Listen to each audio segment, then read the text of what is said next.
Hello there, guys, and welcome back to my channel for another episode of the therapy session, this time with your international break special, because that's when we need it even extra hard, because we just sink into boredom. At least I do. I'm not sure if you guys feel the same, but I do. I mean, it's especially like this middle period of until the first game start, like tonight or tomorrow, whenever they are. I'm like, it's like a whole week off. Like, what's happening? Come on, do something, someone, for the love of God, play football, please. But on the other hand, we had some other rather breaking big news to fill the void of the international break, and that is Eden Hazard announcing his retirement from football. Wow. A bit sad for me that he decided to retire as early as he has. Now, I understand it, and understand why, and I guess he was someone that would rather either play at the highest level or not play at all, rather than go to the MLS for money or go to Saudi Arabia for money or play at a much lower level after his body, unfortunately, seems to have let him down to an extent where even he didn't really fancy it anymore. What's good about the whole thing that went down at Real Madrid is that no one will remember his time at Real Madrid, and the only thing people will remember Hazard for is Chelsea, well, and Lille, of course, but not Real Madrid. It's not like we were surpassed, you know? He wasn't better for anyone than us. He wasn't like achieved. It's definitely a selfish way to look at it, but it is a nice way to look at it, isn't it? Because the peak of his power or whatever, it was with us, and it's nice to see that wasn't like surpassed with any other team. Exactly that. I mean, Ollie, you touched on it there. Eden Hazard, I think for a lot of us, I think all three of us might be in the kind of generation before, if that makes sense, where like our gods, our heroes were like your Lampard, your Drogbas, your John Terrys. But Hazard most certainly is that for like the generation after us. And for so many, it's still for us as well, but he's in a way a bit different because he's not who we grew up with, right? But Hazard was such a personification of what Chelsea was for a good 6-7 years while he was here, because he was the guy. I mean, you could just see how many players reacted to Hazard's retirement, ex-players, current players. That doesn't really happen to many players to that extent, that they retire, and like your Bruno Fernandez or your Mbappe's, or, you know, those players don't randomly make Instagram posts about random players retiring. And I think it just shows quite how good he was. He wasn't the complete goal machine. He wasn't a Salah. He wasn't a Haaland from that perspective. But in terms of talent, I think there's been very, very few players that surpass him, if I'm honest. But where do you stand in all this, Ollie? Well, yeah, Hazard's a special figure. You know, like you say, maybe didn't always score the most goals, but kind of didn't need to. Like, he was kind of like a one-man attack by himself. And I'm sure we'll get into some of his greatest hits.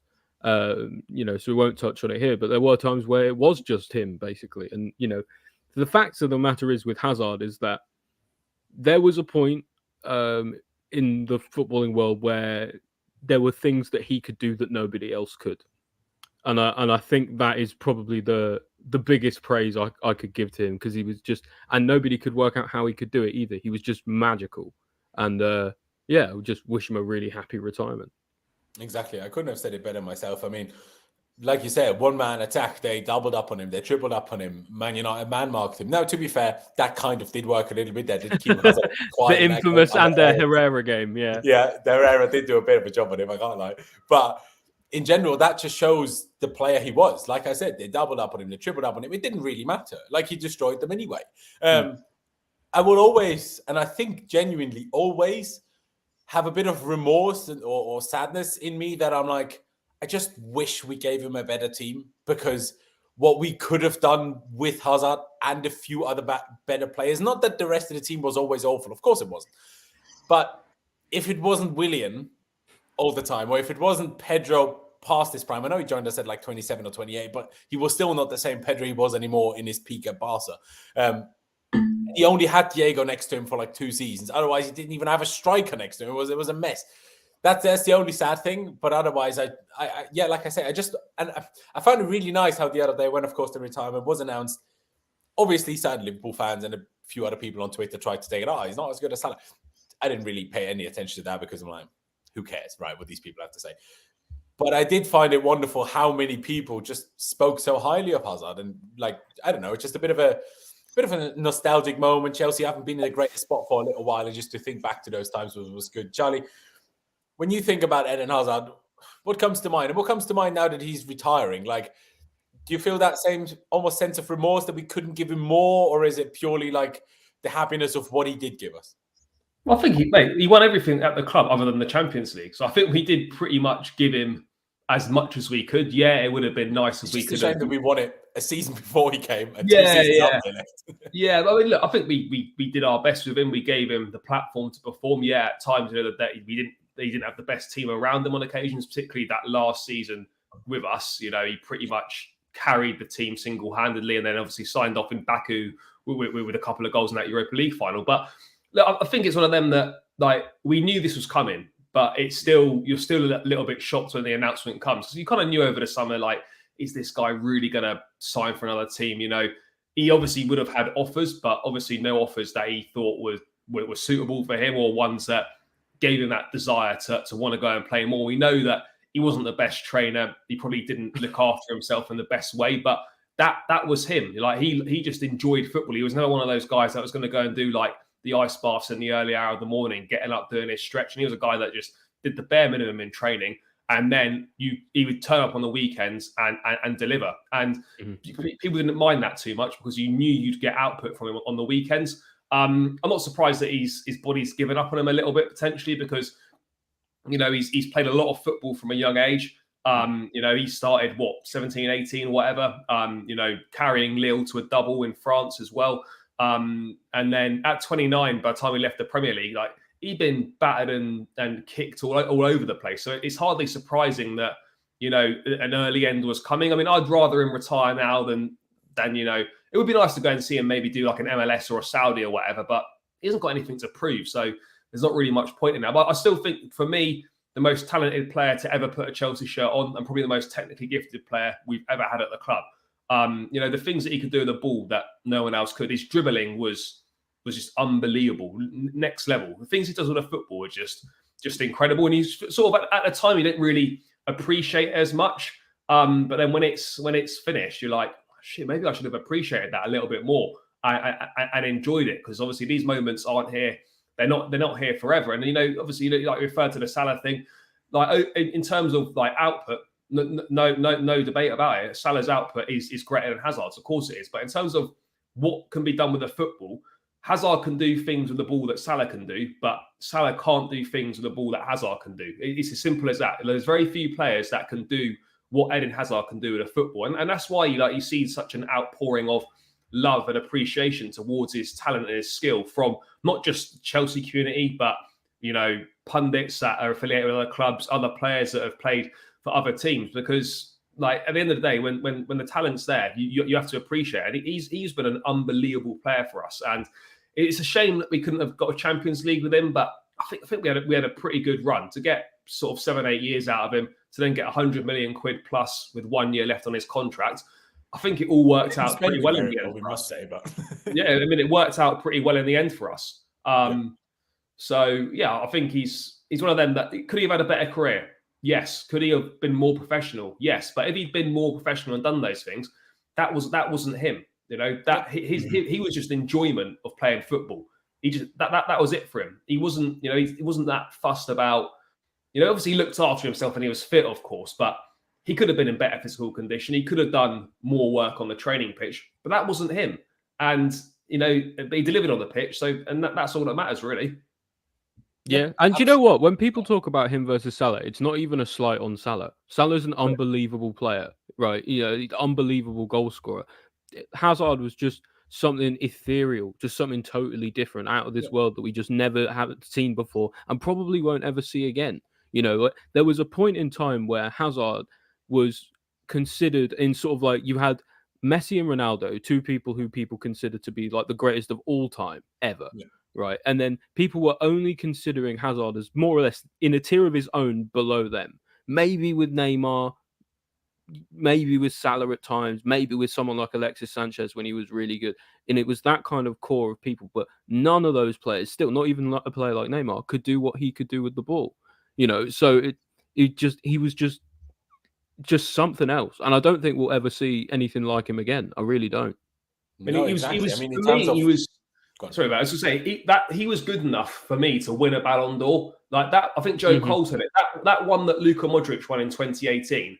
That I'm not saying that Hazard was robbed, but if he'd perhaps applied himself a bit more, or whatever, like that should have been him because he was unbelievable in that World Cup for Belgium in 2018.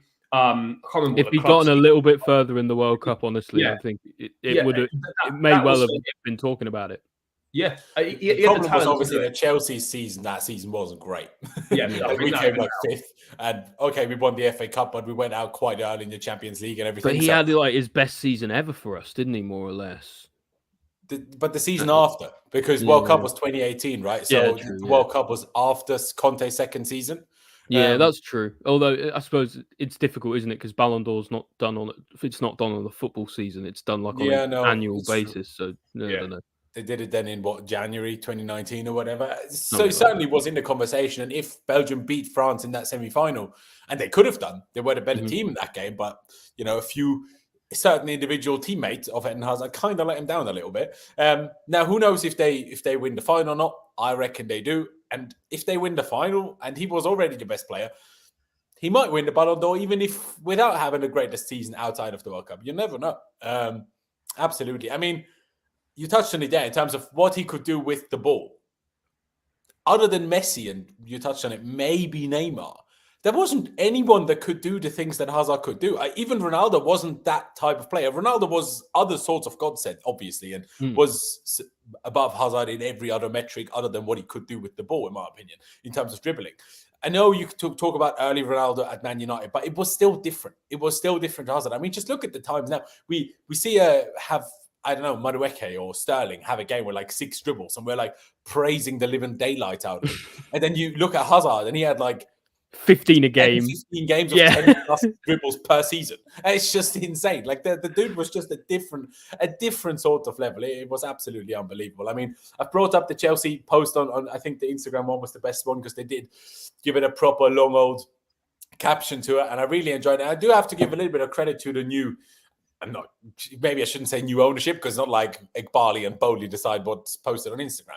But still, I did really enjoy the fact that even though we have a new ownership, we're a completely different club now compared to when Hazard was still here, that the club still did give him that much output now that the retirement was announced. So much content on all social media channels. I really enjoyed that. So fair play to them. And I will go through a few of these pictures now because I would like to ask both of you and also people in the chat, of course, if you have a favorite moment of Eden Hazard. It could be a game, could be a goal, whatever you want to look for.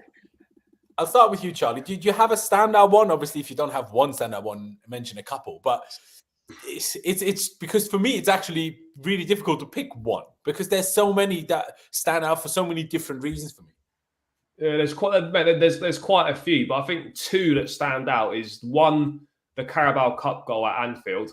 I don't know, it must have been. I don't know. I don't think it was a particularly late round, but that one there. Yeah. And probably the goal where he basically against Arsenal, where he kind of dribbled the whole pitch. I think in the 6-0 against Wenger.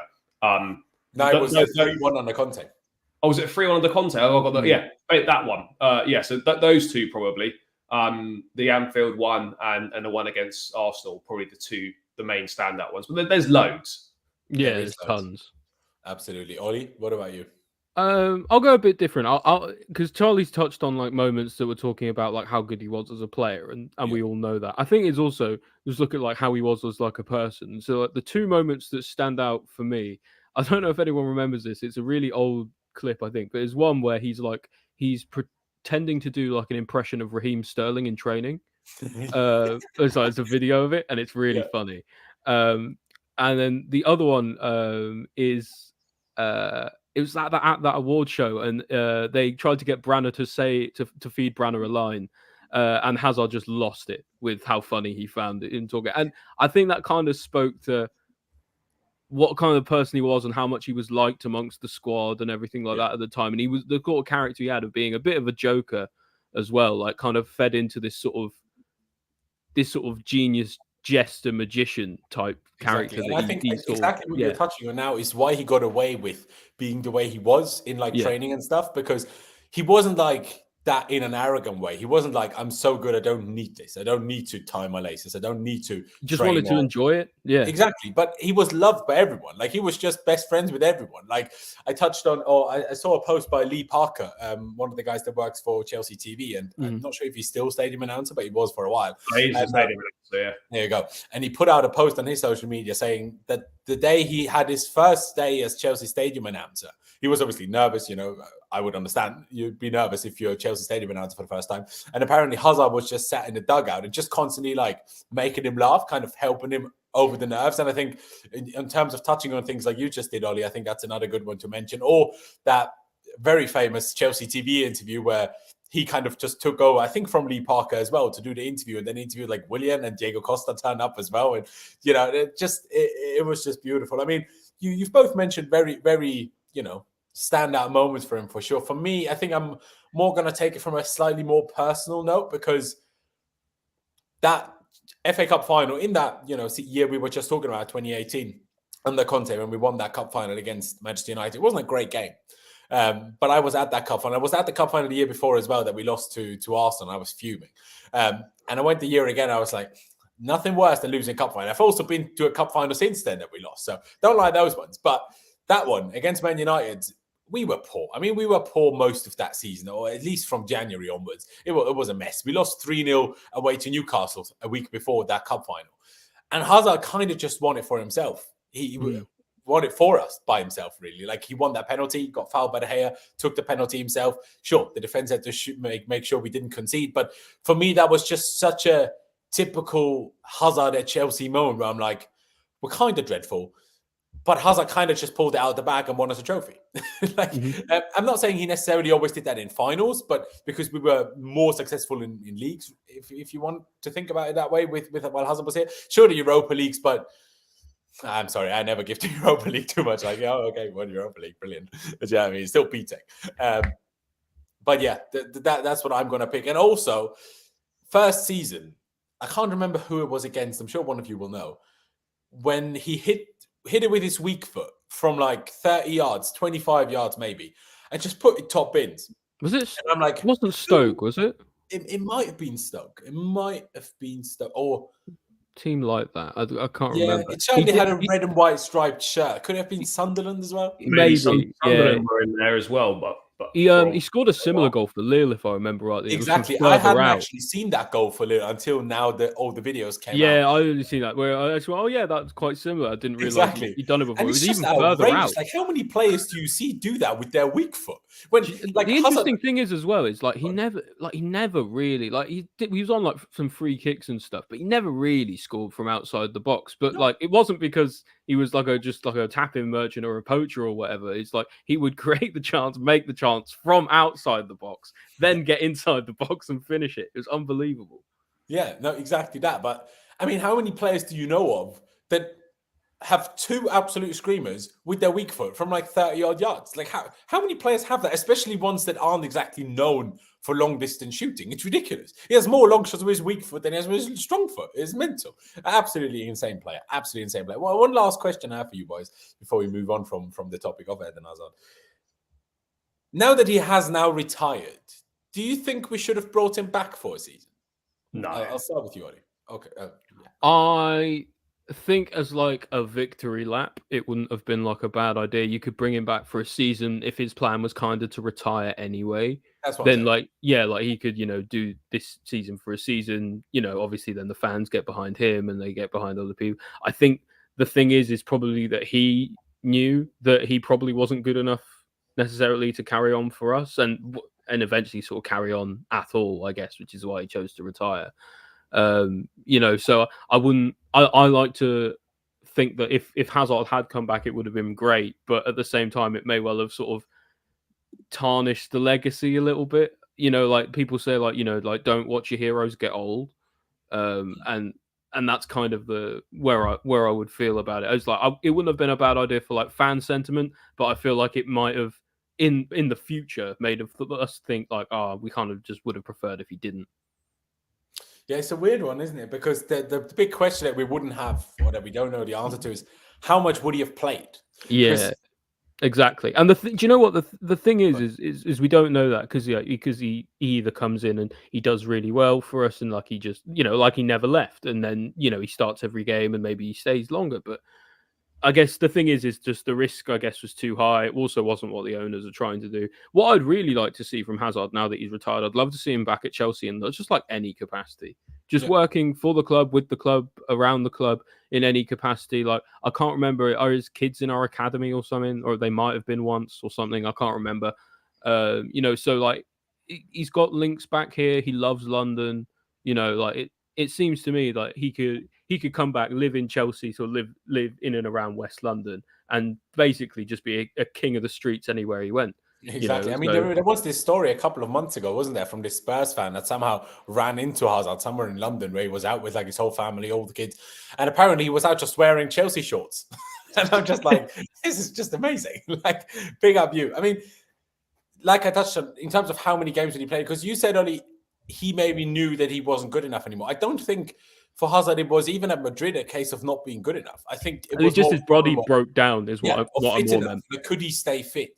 But now obviously wages will make a difference. But then again, he wasn't going to he's retired now anyway. So I'm like, if you just brought him in, if he was fit, play him. If he's not, who cares? That was not the point of this. Just have him around the training ground. You know what I mean? Like, if we can't buy the older players to actually play, we could have at least brought one of the older players in to add some experience to the dressing room, even without actually playing. That would be my only point. Now that he retired, if he went somewhere else, I'm like, nah, this wouldn't ideal. Exactly for those reasons. Like, you don't want to, don't watch your icons, your heroes grow old and stuff. But at the same time, also do, because of where we are as a club, right? If we were in a different position, I would fully back, no, we shouldn't have. And I did also back at times that we shouldn't. But now in hindsight, or now looking at the situation, I'm like, we have such a young squad. We have so many issues in terms of kind of identifying with it off the players that we have, other than maybe Reece James and a couple of others, because all of them have only been here so little amount of time. That's my only perspective. I'm like, if he was going to retire anyway, he wouldn't have exactly asked for big wages now, would he? Just have him around. That would have worked. Maybe it wouldn't. Charlie, I saw you shaking your head when I initially asked the question. Why not? Not for me. Like, he's kind of almost been retired for the last 4 years anyway. Yeah, I think in Chelsea fans' heads, he retired after he left. He did offer virtually nothing at Real Madrid. Yeah, of course, his body was obviously giving up on him a little bit, but he was never injured at Chelsea, hardly at all. And then suddenly at Madrid, he can't keep himself fit. Body's breaking down. His ankle at Chelsea, but that could have happened. The one injury that ruined him. But. I mean, it could have happened at Chelsea if he didn't leave us and he stayed for another season. Maybe it could have happened here. It could have just been his body giving up, and unfortunately, it was just at Madrid. I don't really know, but like, just for a timing thing, isn't it? Like, it doesn't make sense. Like, it's more of a sentimentality thing. It would have been nothing to do with his ability, because his ability is not what it was. It'd be signing him on sentimentality reasons. When you start making decisions as a football club on sentimentality, that's when you start going down the wrong road for me. Like, it doesn't line up with the project we're trying to do. And he's not of an exceptional ability at that stage in his career to warrant sort of breaking away from the mould. And is he better than a Raheem Sterling right now? No. Is he better than Cole Palmer? Is he better than Mudryk? Is he better than Madueke? These guys? No, he's not. Like, he wouldn't offer. I think when fit he is, but I don't think he would. But he's not fit. That's the point. Like, no. But by that logic, Reece James is also worse than Aaron Wan-Bissaka. I don't think he offers anything better than what we've got right now. If he was fit, I just don't think he would anymore. Like, it doesn't make sense. It doesn't line up with anything we're trying to do as a club. If he would, I think that's why it would be smart to have him just around the club in some capacity, not as a player, yeah, I agree with that. As an ambassador. Like, if he's just like around. Because I think, generally speaking, I think the general idea is like, if Hazard is around the club, then the mood is generally lifted. People are happier. People are nostalgic. Like, a bit more fun and games about the place a little bit, just because that's what his character brings. And he doesn't need to be a player to do that. No. You could argue maybe he needs to be like actually quite deep within the club in order to actually be able to like be around the players and stuff for that to be the case. Yeah. But maybe also, but I don't know any. I couldn't think of any player on our squad that wouldn't want him around. No, exactly. Exactly. I mean, to be honest, I couldn't think of many squads in the world where they wouldn't have won Hazard around just for the banner. Do you know what I mean? Maybe Poch said no, after what happened with the with the Battle of the Bridge. Maybe Poch said no. That's funny. Yeah, maybe he did. I mean, Vic says here, who knows if we offered him a deal, but he turned it down. I bet Hazard received a few offers from MLS and Saudi too. Now, I can tell you we did not offer him. His barber or something said that he had a few offers, didn't he? That he turned a few down. offers, including multiple Premier League ones. I think there was a few stories that he might have had offers from Fulham and Palace. I don't know the truth to it, but I couldn't imagine. I couldn't imagine, with the amount of money in the Premier League now, a middling team like Palace or Fulham wouldn't at least have the money to at least ask the question. So exactly. I mean, Palace lost Wilfried Zaha. That opened up a lot of wages for them in that sense. Do you know what I mean? And like I say, I don't think Hazard, if he would have continued anywhere, would have continued for the money. If he continued in the Prem, if he wanted to go for money, he could have gone Saudi Arabia or MLS quite comfortably. For money, he wouldn't have stayed at a lesser Prem club. So, but that's probably where the whole not trusting his own body anymore came into, I guess. One last thing I want to bring up on this, which I think is a really good gesture, a really good sign. Chelsea or Eden Hazard's banner will be displayed at Chelsea versus Arsenal in the game. I love that. Go on. Love that. Yeah, exactly. Just a nice little reminder for them of the time, Coquelin turned into a helicopter. Exactly. And I'm pretty sure that celebration is from that goal, isn't it? Actually, it may well be. Yeah, that's his knee slide was very classic, wasn't it? Exactly. But the Drogba's hands out. I think that is I think he did that in that Arsenal game. But yeah, but I also want to say we obviously the Garden of Eden banner that we had. I think now that he's retired, that should be put up permanently again. I think your Drogba's are up, your Lampards are up there, your John Terry's are up there. Hazard should be up there. I'm not sure if you see it the same, Charlie, but regardless, this one is still and I think can only put us into a positive step on that day when we do play Arsenal. Yeah, I think so, mate. It's the right thing to do, isn't it? He's played the bulk of his career for us, and he's just retired. So it's the right thing to do, isn't it? Honor it with that coming back, and then as you said, mate, there's loads of permanent banners up in the ground at the moment. There's definitely room to bring one back for him for sure. He should come to the game. He lives in London, so he might do. It's not like he's doing anything else now, is it? So he might as well pop along. Stick around, yeah. Exactly. I hope the club make an official invitation to him. Now, obviously, we won't know about it, whether he turns it down or accepts it. We won't probably hear that if it was an official invitation. But I would love the club to officially invite him as a guest of the club on that day.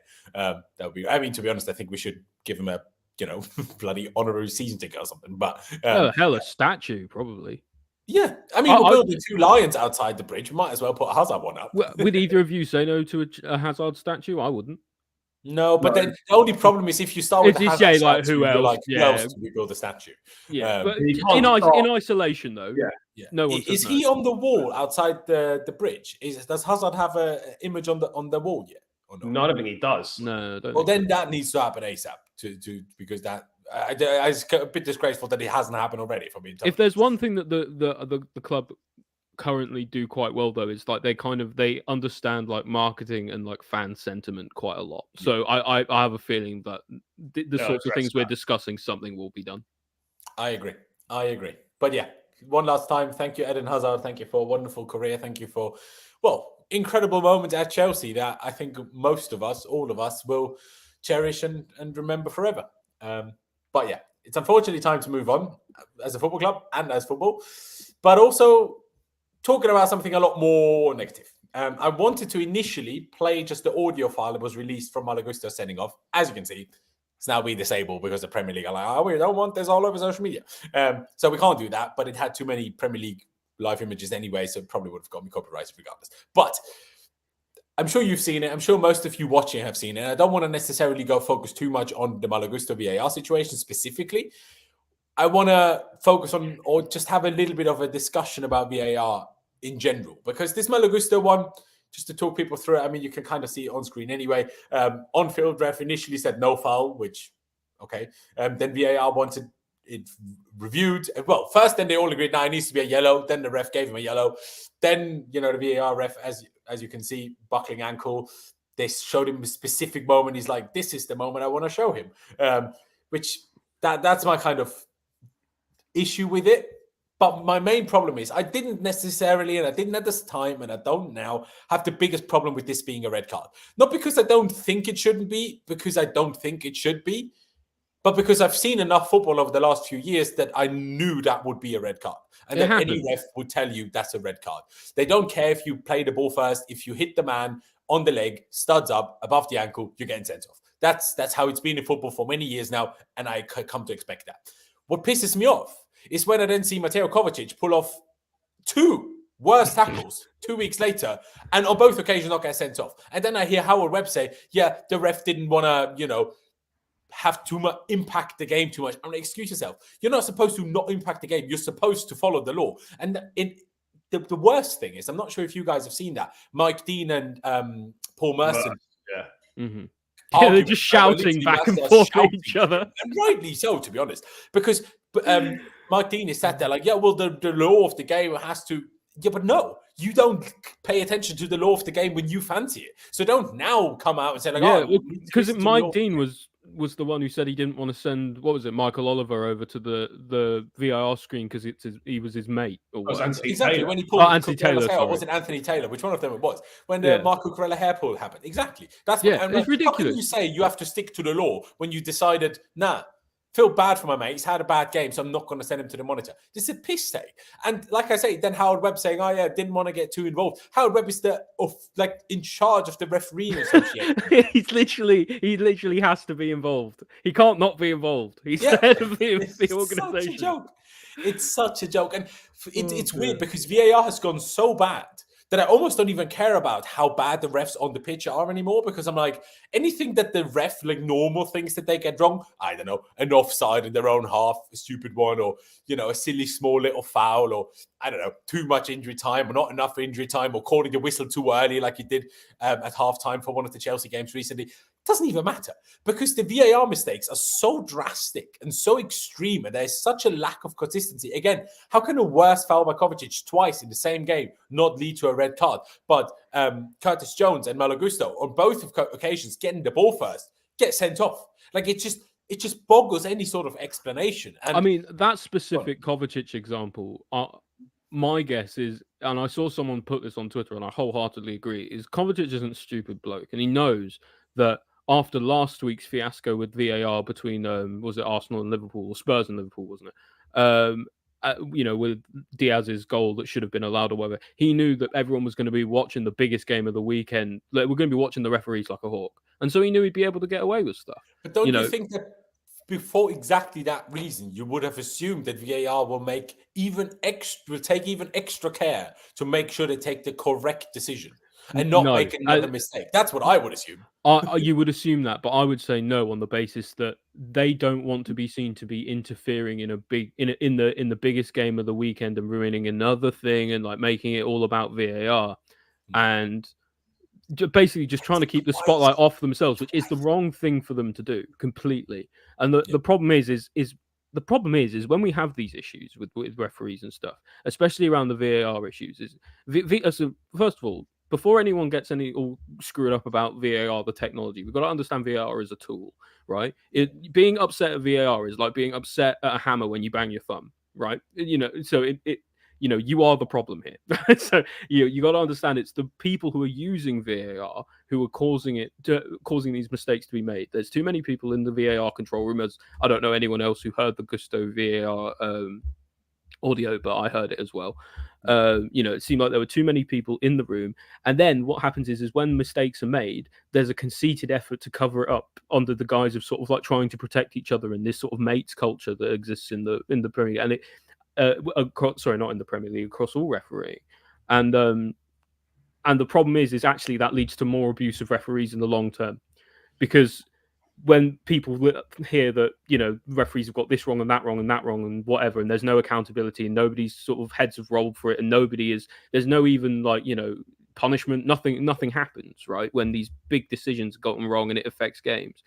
then refs are going to get more abuse because people are going to be looking at them going, look, you're doing nothing and having a go at them. And so it doesn't, trying to protect these referees like the way they're doing now at the top level in the short term isn't helping them in the long term. It's only engendering a worse sort of culture of people who are then going after referees as well.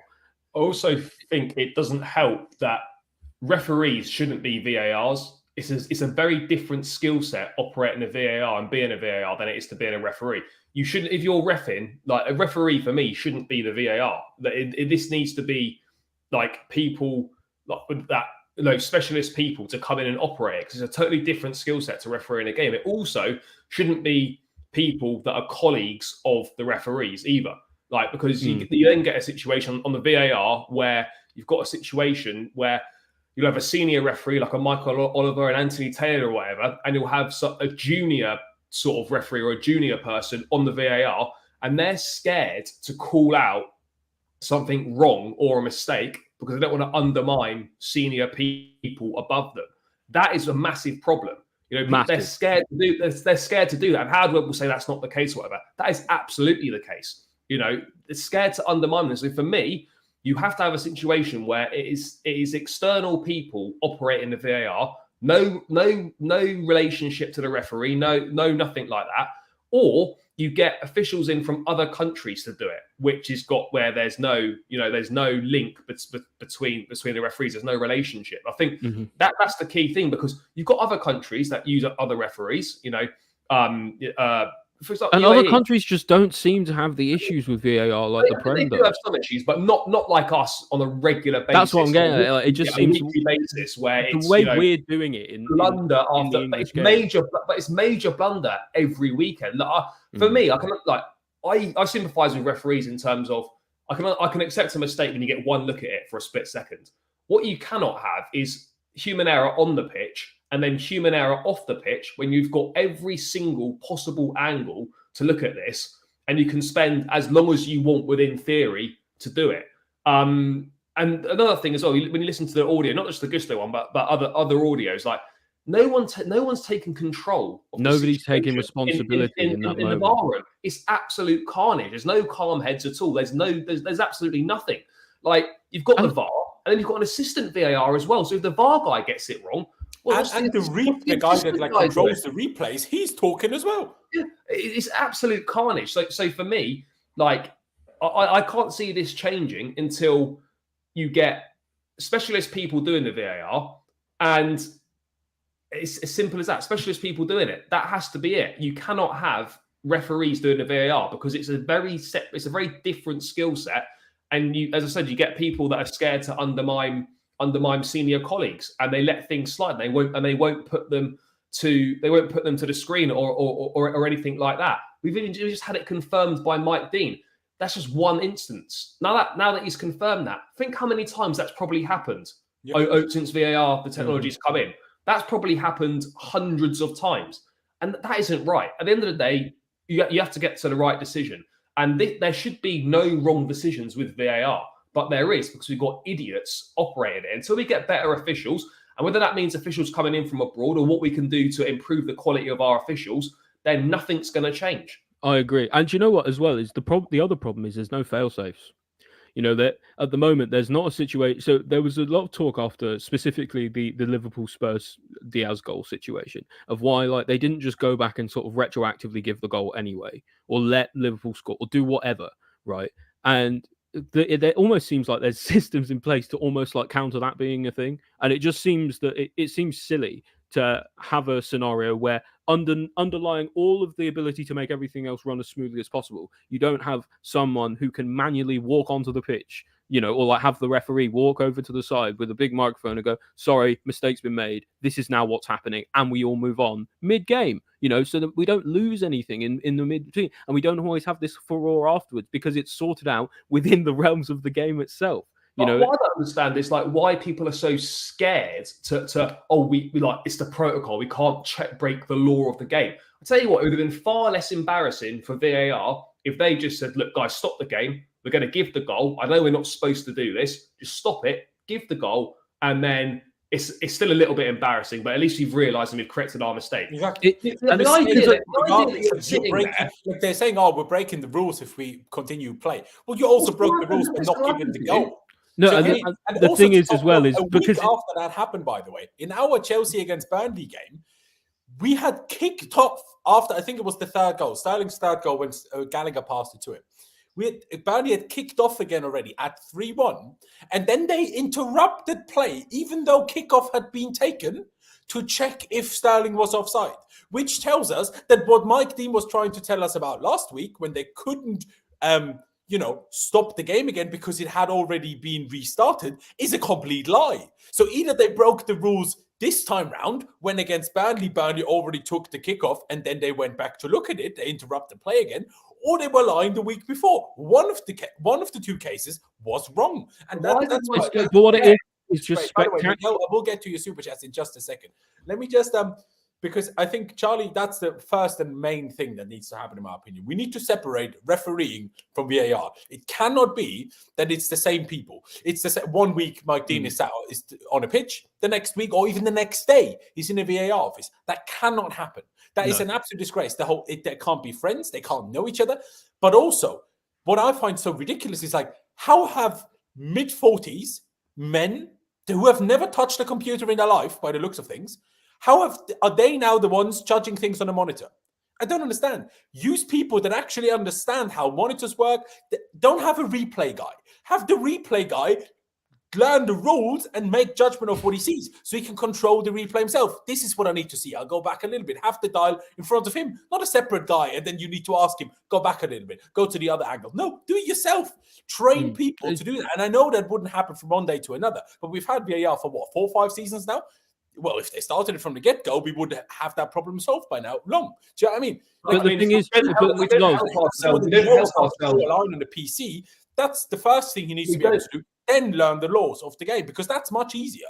Then we don't help ourselves. Like the the offside thing, offsides, for example, semi-automatic offsides worked fine at the World Cup. It was great. Other leagues use it. Premier League's like, no, we're not having it. The clubs rejected it. Why are we rejecting semi-automatic? I don't even think the clubs rejected it. As far as I read last week or 2 weeks ago, they didn't even mention it. They didn't find it relevant enough to even bring it up at that meeting where things are decided. Do we introduce new things? It wasn't even brought up in that meeting. Of course, you can say that's because they rejected it, whichever way you want to look at it. No one found it important enough to even mention. It's a joke. You saw it at the World Cup. You saw it at the Club World Cup. It worked perfectly on seemingly every single occasion. But no, the Premier League, we're not doing it. It's like goal line technology. We were a year later than everybody else. VAR, I think we were a year later than everybody else as well. And still we make it worse. It's an absolute joke. And like Miguel, thank you for that second super chat. I will get to your first one after that. He says on VAR, Poch said it's not the car, it's the driver. Essentially, he trusts the car. He doesn't trust the driver, and that's essentially. I mean, I brought up. It's the same thing I said earlier about the hammer and the thumb, right? But the problem is nothing is going to change until we've got a system, like an actual refereeing system in the English game that caters to a meritocracy and accountability and transparency. Those are the 3 things that we need. Because with that, you then have referees who the good referees get to play in higher leagues, get to play bigger profile games, and get to have more responsibility and bigger roles. If you are worse at your job, you go down. Like that. That's in any situation. You are promoted when you do well in life, and you are demoted when things go poorly. But the problem is that at the moment is we don't have accountability and we don't have transparency and we don't have enough referees to actually fill the gap either. So the problem is now anything that we try and do now is only going to bridge the gap. It only really needs to bridge the gap until we have more competent referees. That's ultimately the end goal. I mean, another massive issue as well is showing when they send referees to the monitor or they're doing it in the VAR room. Why are we showing things in slow motion? Everything looks so much worse in slow motion. Or like singular stills, even show it in real time. Let them see it in real time. I don't understand why the VAR even needs to make the decision for the ref. Say, look, I think it's based in the laws of the game, because if you see like a really quick challenge and you can't tell whether it's dangerous or not, you have to slow it down to see. You have to go and see if the guy's studs hit the guy's particular bit of the leg above the ankle or did whatever someone to get do the it. ball first? Did he Yeah, not? like, so That type of I vibe. understand them. You I need the slow-mos in some situations. You need it in some cases, but I would. It shouldn't be the first thing you look at, though. It shouldn't be But the the- first thing. The first thing they see should be a live action, Real time again. a live action replay, and then you see a slow mo. No, I agree with that. I absolutely agree. I mean, I brought this one up on Twitter. It's just a random one to have a good picture to show up.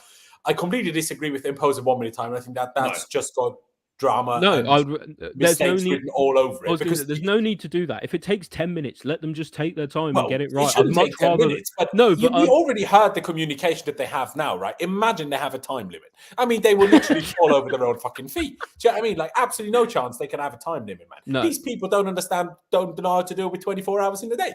No slow-mo replays. We touched on that. I agree with it showing the right live action first. The thing is, for me, if we say no slow-mos, then we'll also run into mistakes because how can, from a camera 50 meters away, how can you see if someone got the ball first or not? But it's not just the slow-mos, though, because that's part of the issue. But the other part is obviously the still picture as well. Like when the ref goes up to the monitor, the first thing they see isn't necessarily a slow-mo. It isn't even necessarily the full clip. It's just a still of like the absolute peak impact of that incident. When the VAR represent says, I want to show him this picture, but that's the problem in and of itself. You psychologically, you already put something in the ref's mind as he walks up to the monitor, and the first thing he sees is studs on the ankle buckling. You're already making up his mind before you, because he's already made the decision before he's seen the rest of like the context around it, like Gusto's, where his foot bounces over the ball or whatever. There are mitigating circumstances to these things that are getting ignored because there's an inherent bias in the way the information is given to the referee. It just seems wrong. The Mike explanation would obviously be good for in the stadium, but doesn't actually change any of the main problems, in my opinion. I think that does matter for the fans in the stadium, though. I think that really does matter. But it doesn't change mistakes. It doesn't change whether mistakes are happening or not. No, but it does give like the fans in the stadium an explanation, and oftentimes that can really help like the atmosphere of the game. That does matter. Because at the moment, in the grounds at the moment, all you get is on the screen. You just sat there, and it just says VAR checking possible offside or possible foul. And so everyone's just sat there on their phone, they're waiting because no one knows what's happening. There's zero communication. I mean, there is also seats in the stadium where you can't even see the monitor, so you don't even know. Do you know what I mean? Like, if you're in the away end behind the monitor, you can't even see. Yeah, but that's why you need someone at the end of it to come out and say, this is the decision, this is why it was given, and now we will move on with the game. It doesn't even need to be the on-pitch ref explaining it. It can also be the VAR guy in the VAR room through the speakers explaining. Well, the game's already in the process of continuing at least. Otherwise, like in American football, you have the refs stood there like an official fancy pants. I mean, like officials taking. You know how long every game's going to take. If every VAR decision is mic'd, explained, you have 15 minutes injury time every game. People need to be aware of that. But I just think the whole thing is way too complicated. They just make it so difficult for themselves. Exactly. That's what I mean. So in terms of what I said earlier, it needs to be a different guy controlling the replays. We need to have someone that learns how to use the cameras, the replays, and the rules. And the same guy knows that. That is literally the only person you need. You like as well. It's not like you need you need a second guy next to it. I understand that. Well, you need someone. Yeah, okay. In case like an eagle comes in and like incapacitates him somehow, you need an assistant or something. But like like in reality, it's like all you would actually need for a functional football game is the ref and the VAR guy. Yeah, okay. But you need the ref and the VAR guy to like make that work. And that's all you need. Like all those two can communicate back and forth in the way that is best, for a conversation to go, like one-to-one. So it's not everyone shouting over each other and trying to, the guy can just go, look, I can actually see it here. Look, do it at twiddle with the knob, do the thing with the camera. It looks like that was above the ankle, studs up, go and have a look at the full clip, but looks to me like give a ref, it would be a red card. We'd recommend that. And that's all you need. It's not hard. It's not a difficult thing. And Charlie's spot on. They're just overcomplicating it massively because they're taking this technology and shoehorning it into the referee policies of the game, and they didn't really have any consideration of how they would fit together. And it turns out they don't at all. So we either need to change VAR or change the rules of the game eventually, because for them to link up better, because otherwise this is going to just keep happening every week. Exactly. And there's two more things I want to mention. One is exactly what you just touched on. The communication needs to change drastically. They're talking to each other like on the children's playground. Why aren't they talking to each other like at the military? Things need to be clear. Like, how can it happen? The whole Liverpool Spurs thing happened because they thought the goal was given and actually wasn't. So they just said check complete. There needs to be a whole protocol of communication in these situations for VAR, not VAR. You need to state specifically goal not given, offside. You need to state specifically decision changed, decision overruled, there needs to be clear communication. People are talking over each other. Is the microphone in their ears in the football stadium so clear that he even knows who is currently talking to him? Is it the VAR main guy? Is it the replay guy? Is it the VAR second ref? Do they know? I bet you it's so hard to tell, you know, like, because when you hear like 3 or 4 people, right, talking over each other at the same time, how are you supposed to tell who's who? And if all that's in your ear in like a shit pair of headphones or whatever, how are you ever going to, like, you know, in an earbud or in, you know, like, how are you ever supposed to know who's actually talking and who's got the authority in the situation to tell you what you need to know? How are you talking over yourself? You're trying to find a decision here. Man, it's a joke. It's just the whole situation. It's the structure of it, the culture of it, the technology of it, the policy around it, the correspondence, the communication. All of it's fundamentally broken and needs changing. Literally that. And one other thing I'd like to touch on as well is the rules have not been adapted to having VAR. Like the whole what Mike Dean was talking about, and the problem for the Spurs Liverpool game where they couldn't like interrupt the game again because it had already been restarted, regardless of whether they broke their own rule the week later for Chelsea Burnley. That rule made sense while the referees only on the pitch were present. That makes sense because that way you stop the players complaining, because then you're like, oh, well, game's been restarted. Even if we wanted to, we can't change it now. So that makes sense. But now that there is VAR, you need to let that space for mistakes, you need to open that up and say, in case there is a mistake, we can still stop play and take it back to give a goal rather than, shit, now free kick has been taken. The idea that you rules need to be adapted to the new tools. You can't just use rules that applied 20 years ago when you have completely different tools now. It makes no sense. If you're like trying to feed binary into an iPhone, like what are you trying to do? Exactly.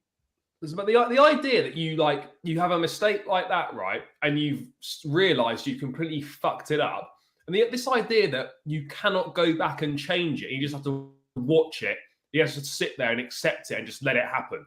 Like it's unbelievable that in this day and age that there's a rule like that where, oh yeah, we know that was a goal, but we can't do anything about it because some fuckers that have never kicked a ball in their life have written the rules down and we couldn't possibly go against that ever. Like what would have happened? They stopped the game. No one's going to die no one's going to suddenly die if you stop the game and give the goal. Like there's no fail-safe at the very end. That's the thing. Right. There's just no fail-safe for them to just go, hang on, everybody. Let's just let common sense take over here. This is what the outcome of that should have been. This is what it is. Move on. That's it. Exactly. You take 30 seconds. It would not take long. And there's no system for it. It's exactly. Baffling. Also, let me say one more thing, by the way. Because a good friend of mine, he used to be a referee and now works at different referee role, whatever, in terms of supervisor and stuff. And he tells me he didn't ref to necessarily this level, but he tells me referees are governed by FIFA. So no matter where, this is how it works. So I'm not sure if people were aware. Referees are obviously supervised and judged and rated every game that they play. There's a referee supervisor at every game, and they kind of judge how the referee performed. Every time a referee goes to the monitor, that's, if you translate it to taking a driver's test, it's like having a minor mistake. Every time you have to go to the VAR. And that is the base of the whole problem. This is how things like Mike Dean, I didn't want to send him over to the VAR to the monitor because he's already had a tough game. This is where this comes from. It shouldn't be seen as a negative if the ref has to go to the screen. Now, of course, I get it. In an ideal world, he shouldn't, and he should just see it live. But how can you expect the ref to make final decisions when he knows there is the option of a monitor, of a replay camera? Of course, they're going to act differently now. It just makes no sense. It's like it's like going to a carpenter, like my namesake, but like the job, someone who works with wood, right? And you go, I need this, but every time you pick up a hammer. To hammer nails in for your job, that you're not allowed to do that. That's bad. I'm going to judge you for that, and you'll get paid less, or you'll struggle for that.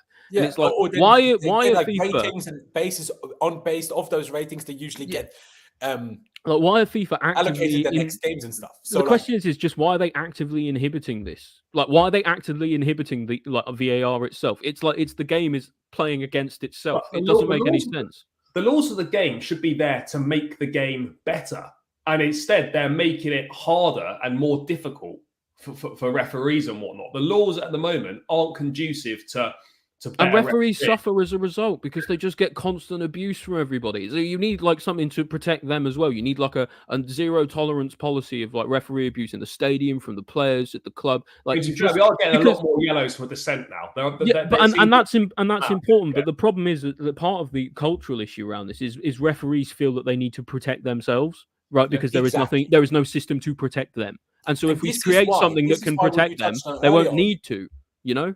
Exactly. This is why what you touched on earlier. First of all, that they need to own up to their mistakes, but also how they deal with mistakes is just so wrong from the get-go. Like we touched on, if there was a different organization doing VAR compared to referees who are on the pitch, if they're separate from each other, then that means you don't get...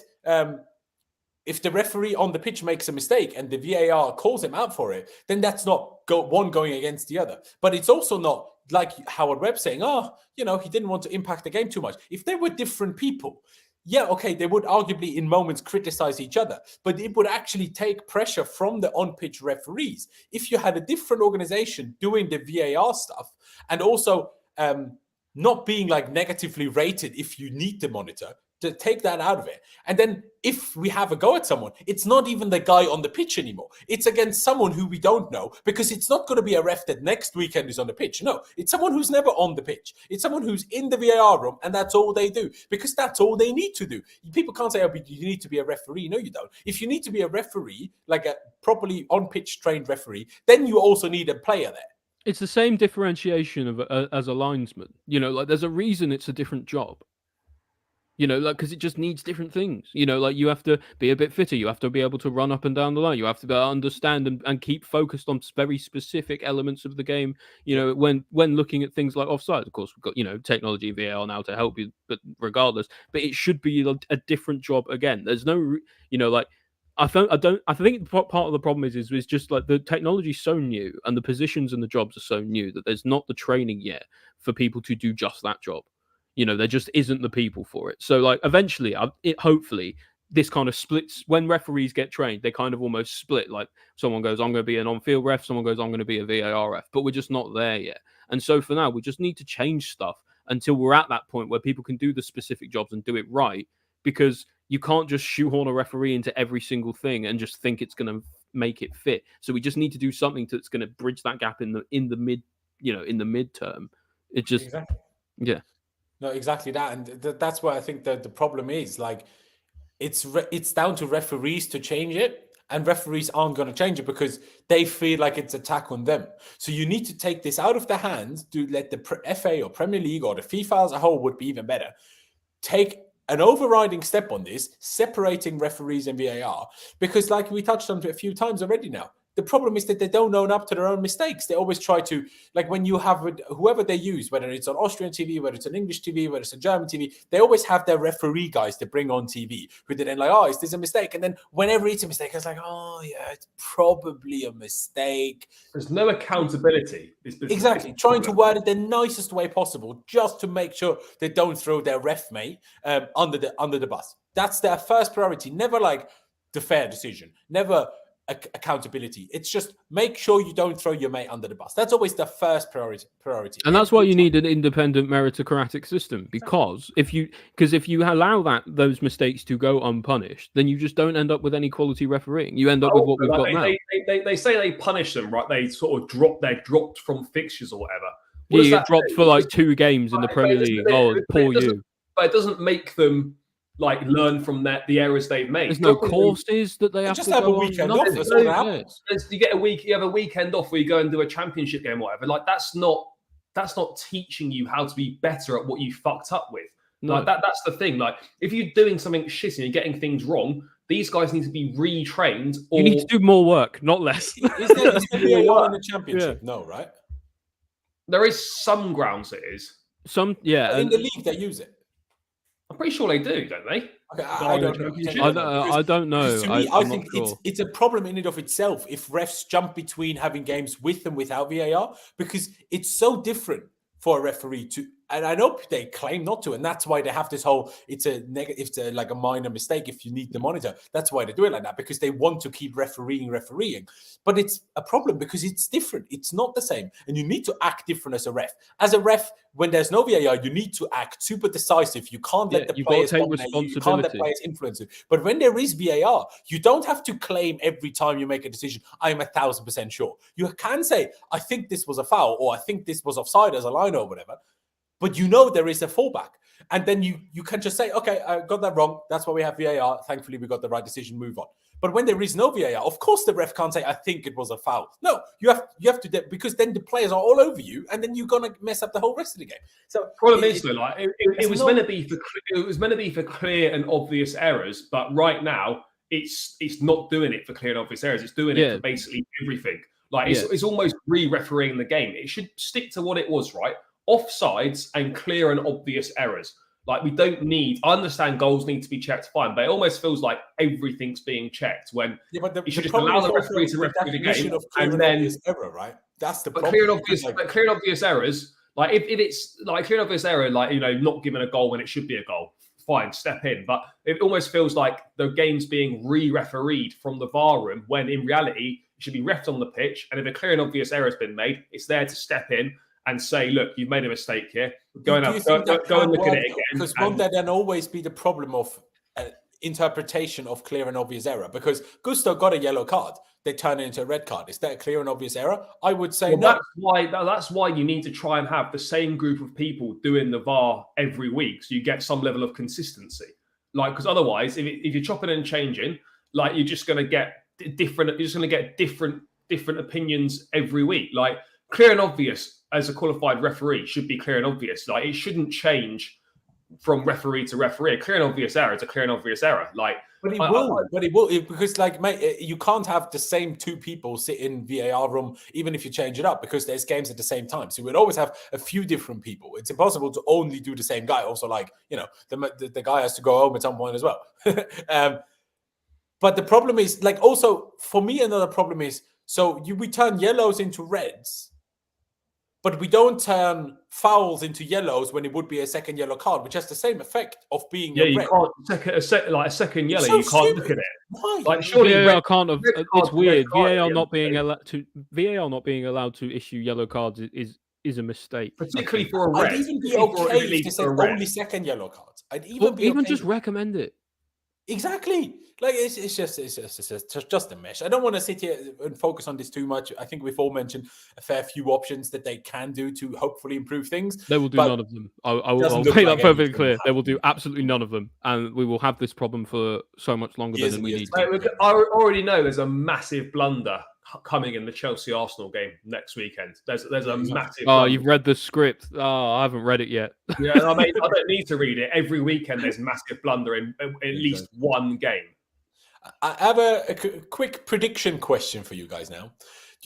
What do you think is more likely to happen? VAR to be scrapped and we go back to how it was? It's not going to be or scrapped. VAR to actually be improved? There's no chance of it being scrapped, because all the policy, all the technology, all the personnel, all the jobs, all of that, all the research, everything around it, the system around it is now too big to just take it away. You know, like, it's like a, I don't know, maybe not the best way to put it. It's almost like an extension onto your house. If you now take that away, you just have a hole in your wall. You know, people that say take it away, like, that still would have been given as no goal because the on-field decision was offside and it was miles on. So that's still a dog shit decision.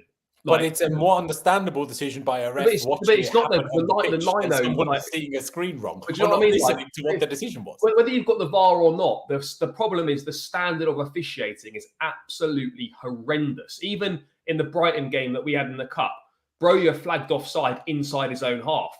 The goal that Jackson scored wasn't offside. The goal that he did score that counted actually was offside instead. Ugochukwu should have been sent off because it was a bad challenge.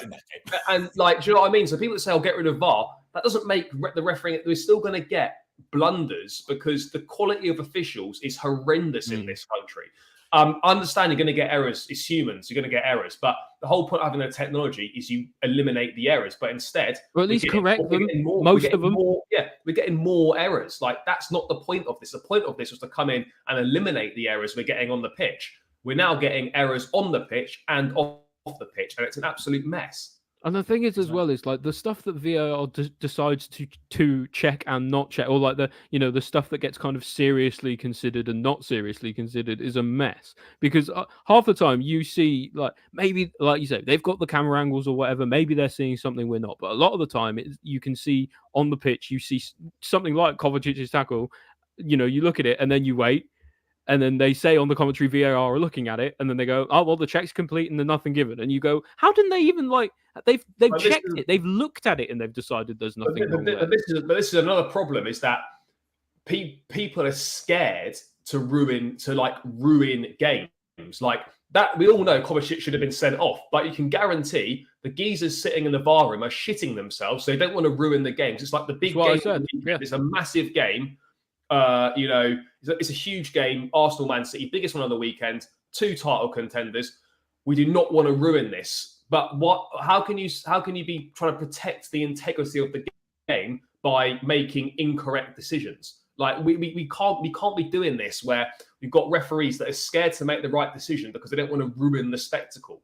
Like, or ruin the relationship with people who they're working with. It just doesn't make any, like, the whole thing at the moment just isn't working. It's not making things easier. It's not making them better. The solutions are quite simple, though. This is the mad thing. It's not like it's a complex thing to sort out.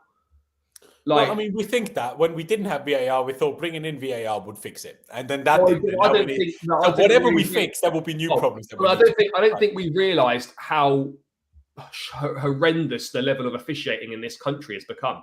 I don't think we realise that, and that's the biggest problem itself, is the fact that we don't have good enough referees. And is there the quality of referees coming through the system at this point in time? Surely, if the referees, if we haven't got quality of referees coming through the system, we've got dog shit officials at this point in time. Why are we not bringing in foreign referees to help out? Why are we not doing that?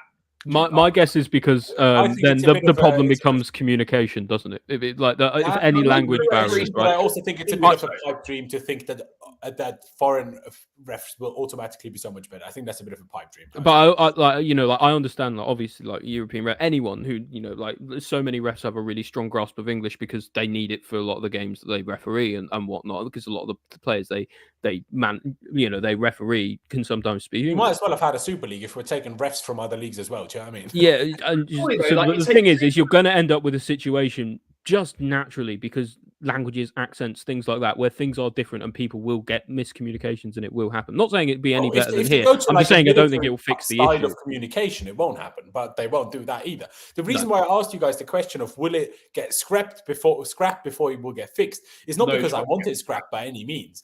It's because I just think that the outrage will get so bad if this continues the way it is, and they don't look like they're even willing to accept that things are so wrong that they need to change things. And because the outrage will get so bad, I think that, and because the referees are completely unwilling to adapt to VAR, they're not willing to adapt the rules, they're not willing to adapt the whole system. I think that's why I think it's more likely to get scrapped than it is to get fixed properly. I think they won't try to fix it, but they won't. I just think it represents too much money invested. Premier League manager saying scrap it. This is only the start. I wouldn't be surprised if in the next 5 years there's just scrapped. There's just too much money in it for it to get scrapped. Loz, there just is. There's too much money invested. Of course they can.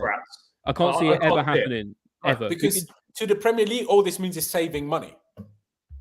Yeah, like, I know there's money involved, but to them it's just saving money. So why would they be against it?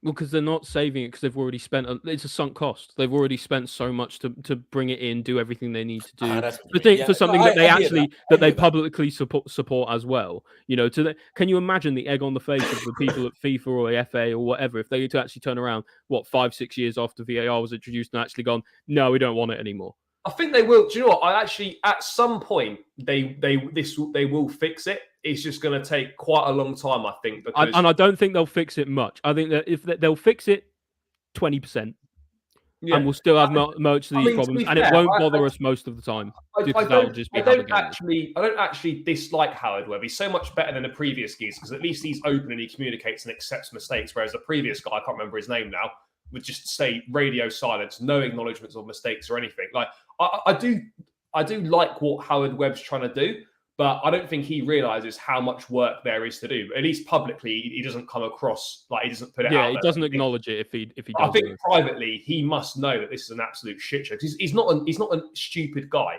I'm just going to say one thing, by the way. In my opinion, refereeing will only get worse because with everything that's happening now, who's going to want to become a ref? It's already happening. Yeah, exactly, but it will only get because the criticism is now with the times of VAR is worse than it arguably ever has been before, right? So because we have even more replays, even more like things to argue and debate about. So who will want to become a ref? Only the biggest dickheads will. So, what will that lead to? Even worse refs. Part of the solution is getting like academy kids to do it. Like, like kids who are in academies who maybe they have a bad injury and then maybe they're not going to reach like the top level or... I know the Premier League refs get paid triple, double, 5 times more than any other ref countries in the world. But what you need to do is pay it well enough so that normal people, not just dickheads, want to become referees because it's just a well-paid job, and then you will start to get the good ones. While it's just like if you want to build from the top and from the bottom. To become a ref as a kid because for some reason you weren't good enough at football or whatever, so you were the ref. Well, kids get injuries and stuff, and they still want to be like in and around the game. But if like, you pay it's quite common. You'll get good people doing it. Yeah. I agree, and I think there needs to be like you have to build it from the top and the bottom. So, like you say, Charlie, with the incentives and the wage at the top, and then from actually incentivizing young people to do it in the academies or whatever from the bottom as well.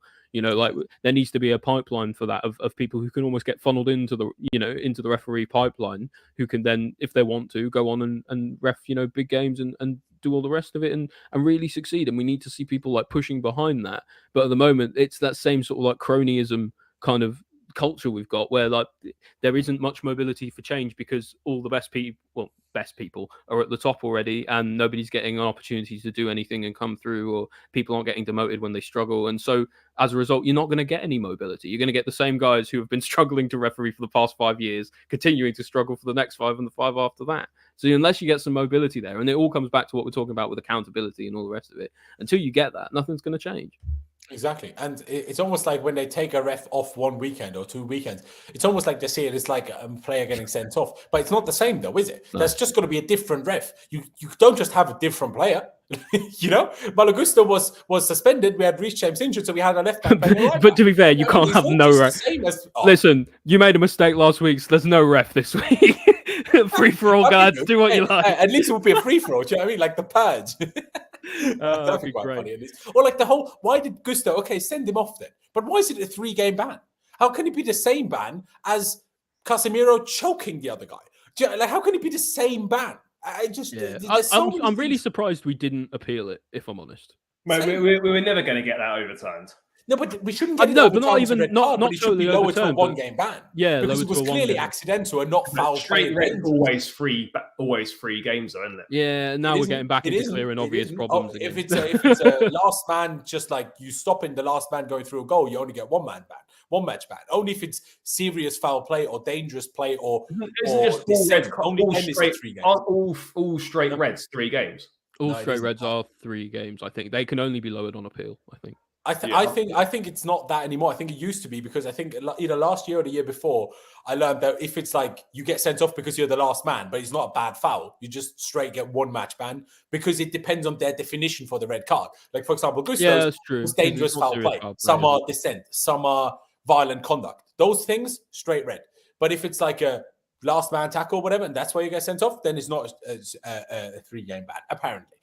I don't know the exact ins and outs of it either, but that will be something that, in my opinion, why don't we, if we're going to give everyone a red card, at least in hindsight, after the game, have a set of people look at it and like, okay, this deserves a 1-match ban, this deserves a 2-match ban, this deserves a 3-match ban. They should almost look at it on a case-by-case, shouldn't they? Where a player gets a red card, regardless of what they did. Regardless of what they did, just have someone look at it afterwards with some kind of. But you have the resources to even do that, though. No, obviously not.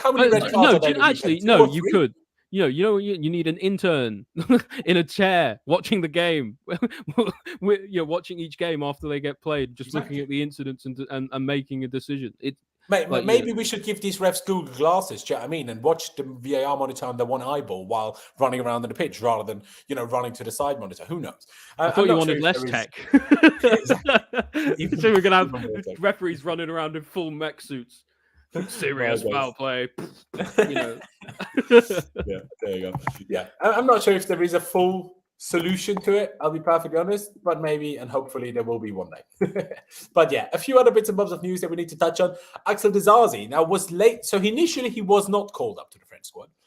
Then Koundé got injured. Then Disasi got the late call up, and then a day after the late call up, he pulled out again after apparently he picked up a quadriceps injury. Did he travel? Do you know? No, I don't think so. Because he was only called up the day that he then pulled out again. So, yeah. No, he was called up and then literally like 2 or 3 hours later, he'd withdrawn. So he didn't go anywhere. I think it must be one of them where it was just a precaution. Maybe Chelsea said he was injured when he wasn't really that badly, but they just didn't want him to go. I don't know, but something don't make sense in terms of being called up. There must have been no communication with Chelsea and France, because surely Chelsea should have been like, he's not available for selection to get called up. But they probably didn't mention it because he wasn't called up initially. So they were like, well, no need to inform them then. It is weird considering, we have a few people who can play in that position that nobody was talking to us. You've got Disasi and Gusto. Gusto would also have been available for selection. Though. Yeah, I know. But I don't know. It just doesn't make any sense to me. No, it's a bit strange, but not exactly surprising of how Didier Deschamps. But hopefully it is just the club just being a bit coy. Well, he played the full 90 again. He played the full game against Burnley and seemed fine. So I don't imagine this. He could have picked it up. That's a fitness test if ever you've known it. 90 minutes against Burnley. Yeah, I can't imagine. Like I said, he could have picked up the injury in the last 2 minutes of the game, and then obviously we would have never noticed. But I don't think I can't imagine it being anything serious. I'd be shocked if he wasn't fit for Arsenal. I would as well. It sounds to me like it's more he's just had a knock, and we just said no, let's not do that. Like in terms of him going to France, Exactly. And we have another little injury situation, or as the Chelsea lad calls it, a fake injury. Nicolas Jackson has left the Senegal squad due to undergoing a hand operation. Will not play. Obviously, he hurt his hand against Brighton. And then he's played with he was suspended against Fulham and then played with a brace against Burnley around his hand, or bandaging it anyway. But yeah, I doubt it's something serious, but so that is good, I guess. The last thing I would want from all of us together now, before we wrap this one up, is looking at our very difficult fixtures that we've got coming up now and trying to predict them. Because, can I open more here? It's going to be fun. Exactly. So seeing how many points we reckon we can get out of this, because oh boy, do we have a tough fixtures. Do we have a bunch of tough fixtures coming up compared to what we've had? Like if you look at it now, so far, well, I'd have to go back a page. We started with Liverpool, West Ham, Luton, Wimbledon Cup, Forest, Bournemouth, Villa. To be fair, Villa are good this season, but still. Brighton, also pretty good, but Fulham and Burnley. And now we've got Arsenal, Brentford, still a difficult game, even if the name doesn't sound it still. Tottenham in the league, City, Newcastle, Brighton again, and after Brighton into Man United. So it is crazy. We have a few players coming back, i.e. Reece James, for example. But unfortunately, with Reece James, you can't exactly think, oh, look how many games he's going to be back for now. He might play Arsenal. He's probably going to be injured again after that. So let's not get too excited. But yeah, obviously, we're going to do an Arsenal preview when we get to it. But just quickly, let's talk through these. Arsenal or Chelsea, Arsenal. Ollie, what do you reckon? Do we get something out of this? If we got a draw, I'd be really, really happy, if I'm honest. I think it would be tough. I honestly, I really do. I think, obviously they beat City the other day and they in a very boring game. But, that'll be a really big boost for them. I know momentum kind of changes and sort of resets after the international break, but I don't know. It just seems to me that I personally feel like they'll have too much for us. I would like to think we would get a point, but I'm not that sure. I think we'll probably not win. I think. Fair dues. Charlie, what about you? I think we can get a point from this game. I do. Look, I think a win's going to be a bit of a stretch, but I don't think it can be like 100% ruled out. But if I was going for a prediction, I'd probably say we'll get a point. There you go. It's weird. I've got this weird gut feeling that I somehow think we'll win. Obviously, that could change. There's still a long time to go until this game actually takes place. But right now, I have the gut feeling that we're somehow going to win. But let's see, I guess. Brentford then, Charlie. I think we beat them. They're struggling at the moment. They're not in the best form. I think we beat Brentford. There you go. Ollie, do you agree? Yeah, easy win against Brentford. I just think that the goals aren't coming very, very much for them. Without Tony, they seem to be really struggling. Of course, they've got like Wissa and Mbeumo and whatnot. They've got some good players, but they're in a bad spell at the moment. Yeah, they're in a tough run of form. And like you said, again, the momentum resets. It's a good time for the international break for them, but I think they'll still struggle against us. I think we'll win quite handily if we play anywhere near like we did in the second half against Burnley. I hope you're right. I hope you're right. What I fear is that this is exactly the type of game that we would struggle in. Watch us get a point or maybe even beat Arsenal, then play Brentford and lose 1-0 or draw 0-0. Do you know what I mean? It would just be so difficult that if we couldn't manage to break them down. But I'm going to go along with you boys. Blackburn, I think we can all be pretty win that. Yeah, we should really win that. I think you're in agreement as well, Ollie, yeah? Yeah. There you go. Spurs away. Now that's going to be fun. Pochettino going away to Spurs, them in, at least for now, great run of form under Pochettino. Obviously, it could change by that point. But I don't know. I just have this feeling this season. I think they can we're win. going to do well in big games and difficult games, and we're going to drop points that we don't expect. Like we have done already this season. But then when we play Liverpool, we play good and arguably deserve to win. Even though we drew. And I think that's going to be the case for a lot of big games this season. I don't know. I feel like Liverpool was a long time ago. Sorry? I feel like Liverpool was a long time ago. I don't know if we can judge all other big games this season off of that because it was the first game of the season, you know? Like, yeah, I don't know. At this point, I just feel like name isn't that big, but in terms of I just feel like we've seen indications in our patterns of play and the way we're playing I feel like we're playing in a different way now to the way we played against Liverpool. So I'm not sure if the same thing applies or if it will apply or if Poch is going to change the tactics. I don't know. I know what you're saying. I just feel like the players we have in attack, they're all better with space. Better teams give you more space because they want to attack themselves. That's why I think we're more likely to be better against better teams. That's my only really explanation, regardless of any tactics, regardless of the details. I just think our players, your Mudryk, your Sterling, your Jackson, even tactics and details are for nerds, and we don't respect them. You said it, but I just think it suits us better. I would agree. Teams, as I say, teams come out and play more. They're less likely to sit behind the ball. I think it lends to us, to our playing style. I think that does benefit us, but you got to remember that we're playing against better teams as well. Like we didn't beat. No, I'm not saying we're going to win them all, but I would agree. I mean, Spurs. I think we can beat Spurs. I probably would go for the win in that one. But then you look at the next couple: City home, Newcastle away. If we got 2 points from that, I think that'd be pretty good going. Yeah, I agree with that. I mean, Ollie, Spurs away. What do you? I'll go with a draw. I think we could nick a point. All right, I'm going to back Charlie on a win here. City though, when we lose. I know we're home, but we're losing. No chance. Yeah, well, just leave that one. But hey, I mean, if things, if we beat Arsenal, I think we can beat anyone, right? We've got a chance against City if we do beat Arsenal. The narrative changes, but at the moment, I don't see us beating them. That's true. But I also feel like even if we beat Arsenal, Brentford, Blackburn, and Spurs, even if we miraculously win all those 5 games, which we won't, but if we do, then we still will lose to City because it's like all things come to an end. Yeah. Only a few things are certain in this life is death, taxes, and Man City. Exactly. And then I also feel like, I don't know if Newcastle will have a Champions League week that could help us if that's the case. But if that's not the case, it doesn't know there's another international break. So this is straight after international break, this one, the Newcastle. Yeah, that's a tough one. I think we can get a draw there. Yeah, max though. I feel like we're going to lose City and Newcastle, to be honest. I actually think we can beat Newcastle. I know they're at home. I know they're at home and like they've got massive support there at home and they'll be out in full force. But let's not forget, they just drew 2-2 to West Ham. Like they're not. I know, like we're all looking at PSG and Were stuff. they at But home or away to West Ham then? I don't Away. know. I think they're away. Because that's a big difference for Newcastle being home. I know it. I know it does make somewhat of a difference, but the actual quality that you're looking at there in terms of players is high. But I think ours is higher. I think we can beat them. I really do. Maybe I'm deluded, but I think we can. No, you're not deluded. We absolutely can beat them. It's just I don't know. It's not. And I think we will. Loz, okay. I think we will. I think we beat Brighton as well. To be fair, I think we'll beat Brighton. So.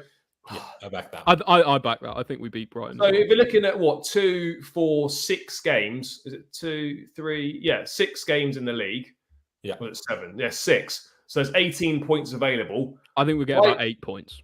I think 10 points from that wouldn't be that bad. I think we'll get about 8 points. I think we'll get 2 wins, 2 draws, and then we'll lose everything else. I'll go 10 points. I think from that, I'd rather underestimate it and then be delighted when we do better. So I'd go 10 points. Yeah. 10 or 11, I'm saying. I want to say 13, but it's unlikely. So I think we can all say, like, minimum, we should be beating Brentford and we should be winning one other game minimum, right? Yeah. Brentford, we should be winning Brentford plus 1 more. And let's be real here. I know they're good right now and everything, but it's still Tottenham. We should always beat Tottenham. Yeah, and a lot can change between now and then as well. So you just never know. Yeah, hard to predict as well. You never know. Or Bissouma, they're screwed. So do we know that? Here's a good question, actually, specifically for the Arsenal game. Do we know if Saka's going to be back in time? Apparently he will be. Apparently they think they will be anyway. That's all right. Colwell's going to wrap him up anyway. Yeah, or Cucurella. You never know who's going to play. Just because, like, if Disasi's injured, Cole will probably play centre back. But yeah. Yes, Charlie, I know you have to go. One last question I have for you, as it's just one last page. Yeah. We're not going to go past Everton. To finish, I know it's unfortunately didn't on FOTMob here come on one page, but Man United, to finish off this really, really difficult run of fixtures. Everton away, you can include into that as well. We're so shit against United. I don't know what it is. I can't remember the last We're always bad against United, aren't we? We're always terrible against them. I'll probably say, I know they're shit as well. I'll probably say a draw, mate, in that one. Mate, I'd be buzzing if we get a draw there, to be honest. And then Everton away. Well, we're not great there either. I know we won 1-0 there last season, first day, but Everton away is a tough one. We've got no Jorginho to take penalties now anymore. No. I think we beat them. I think from United and Everton, if we get 4 points, I think that's pretty decent. I think we lose to United and beat Everton. Just because we're so poor, especially at Old Trafford. And Everton are just so bad this season. Like they really, if not for up there, because we play Wednesday United, Saturday Everton. Yeah, I don't know. What if we were going to travel back or not? I don't know. Who knows? Everton should be going down for sure this season. If not for Luton, they would be. Yeah. They should do. Ollie, we'll continue talking for another few minutes. Charlie, I know you need to go. Thank you very much for joining me one more time. Everybody check out his channel. Link is down in the description. Blue Brother CFC. Charlie, have a good rest of your day and we'll chat to you soon, mate. Cheers, boys. Take care, lads. Nice one. Have a good one. Yeah, if you guys like streams a lot like this one, sub to Charlie. He does similar stuff. He goes into a lot of good depth and he has a good channel. So give him a watch. He also vlogs the games I think that he goes to. So he does. Check out Charlie, absolutely. Like you touched there on Ollie with Everton, didn't they won their last game 3-0, didn't they, against Bournemouth, which no one really saw coming. Yeah, no one saw that coming. Although I think I saw a stat that said no team has actually accumulated more expected goals than Everton have. Really? I know. Maybe someone made that up, but when I saw it, I was like, "Really? That's a real shot." Or something like only Man City had done more, or something like that. It was, it's something like that. But I was quite surprised. But it just seems for them, just the goals, they just really, really struggle. A bit like us in a lot of ways, where actually, we're in a better situation than them because we have better players and we're not looking to get relegated this season. But just seems to me that. I don't know. It just seems to me that they're not going to have enough for most people this season. Like I said, I think if a stronger team than Luton came up last season, I think they'd be in real trouble. I think they might survive this season, but it's going to be close. So we should be beating them easily, even away. We should be. I agree, but it will be that easy. I don't know. My prediction would be. My honest prediction is to draw at United and we lose at Everton, or the other way around. I could see it, or beat United, lose to Everton. Yeah, or that, bro. We're not beating United. It's just not. It's just not likely. I don't know what it is with United, but as of late, we just never beat them, do we? I mean, the last actual good performance I can remember versus United was the 4-0 that we beat them with Conte on the was that opening day of the season? It might have been. But that was at home even. So that was at home even. Yeah. When Pedro scored within a minute that game. Yeah. It wasn't opening day, but it was early in the season. It was a long time ago. Is what a long time ago. It's very true. It's very true. What a day that was, by the way. 10 seconds in, we were already 1-0. It was wonderful. We were rocking that. Scored a screamer as well. I love that. Rocking that game.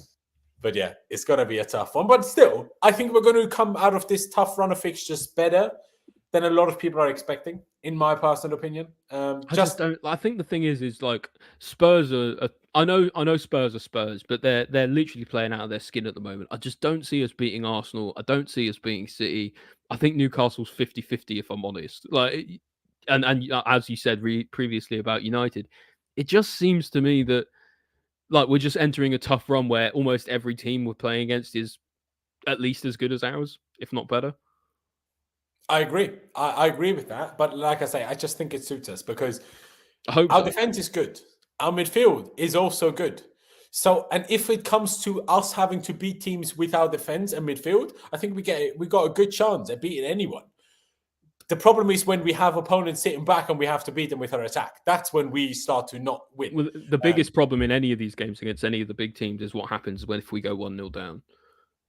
Yeah, because then the onus is on us to attack, and then you're playing against world-class defenders, who it can sit back if they want to, or they exploit the space behind because we've got to attack. So I think a lot of the games will be a lot of it will be down to Pochettino and how he manages the games, and how he keeps things going. And who's obviously, fit? Who's fit as well, because we can't necessarily know that. People get injured all the time for opponents and for us as well. So Nkunku is supposed to come back in November, right? He might even be available for the end of this run. Who knows? Yeah, Nkunku should be playing by Everton for sure. No doubt. Absolutely. I mean, you never know. He could have another setback. It's Chelsea, you don't forget. It's also do we have Reece James available for all of these games, or do we not? It makes a huge difference to us. Yeah, I would imagine Reece James probably comes back about maybe a little before November. Comes back before the Blackburn game, maybe. I reckon he starts Arsenal. Do you think so? I think he'll get brought in so slow, because of his injuries and stuff. Like the way they've done it with Broja, where they waited until he was they started him after 2 sub games. But what they did was they did so much training that he should have been able to handle that. And whether he could or not is another question, I guess. But I think they need to just be really careful with James and make sure that he just is at 100% by the time he comes back. I think now that especially we've got Gusto as well, there's no rush to bring him back either. We just want to make sure he gets 100% fit. Just think James will be the one that pushes for it. It's the one thing I'll say. What's a little bit different with this Reece James injury situation compared to maybe last season is it happened straight after preseason, so he had the base fitness from a tough preseason, which he didn't get injured for any of it, and then got injured, and he wasn't out for that long. It would have been around 2 months in the grand scheme of football. That's not that long. And the way Poch spoke about it, without the ban that he got for having a go at the ref in the tunnel, he would have probably been on the bench against Burnley, and that's why I think they're gonna work on his fitness enough in preseason. That I think he'll probably play less than 90 minutes across the Arsenal and Brentford game. I would say. I could see him maybe. That is possible. That is very possible that he maybe plays a half, comes off after an hour and then it doesn't play against Brentford, or comes on with 20 minutes to go if we're winning. I think that's the thing. But it's just about managing his minutes, bringing him in slowly, and allowing him to rotate with Gusto to do that. Because obviously Gusto's had his ban as well, and he will have served that. I think. Let's also see what we do with Reece and Gusto situation while not having a left back. Could it end up that one of them ends up playing left back rather than Cobble? Who knows? I'm not 100% sure. But Miguel, sorry, I finally get to your first super chat. You've been very patient, Miguel. Thank you. He was patient. He did send 2 as well, which did help the situation. But I did need to bring it up, and I thought, let me bring up the post by Chelsea about Hazard again. He says, sorry if I'm late, love Roman, but if he had better recruitment to have better players around Hazard, he would have had a Champions League and potentially a Ballon d'Or. Now, he did in the end get a Champions League at Real Madrid, just didn't do anything for it because he never played. And potentially a Ballon d'Or, yeah, absolutely. He could have had all of those things. It wasn't to be.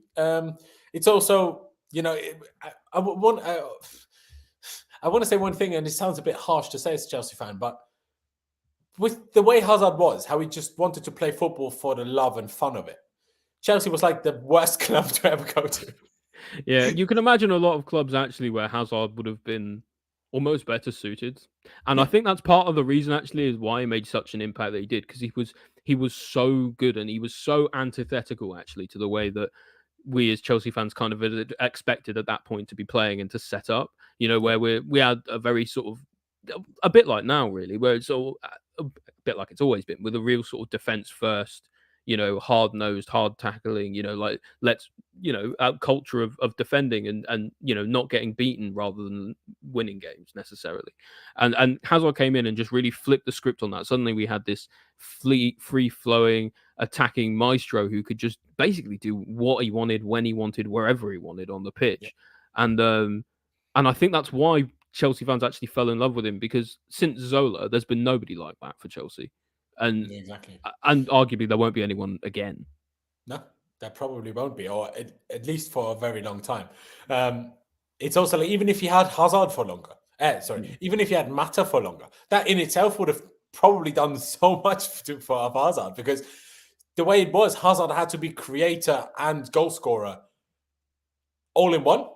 And if there was a different creator, it would have even made Hazard better, because Hazard would have had more space, because opponents would have had to worry about other top players. Like, it allowed Willian and Pedro, and these guys were as good as they were largely because of Hazard. Because of Hazard, the other opposite wing often had extraordinary amounts of space for a winger of a top team. And someone like Willian was always really good at exploiting that as well. Exactly.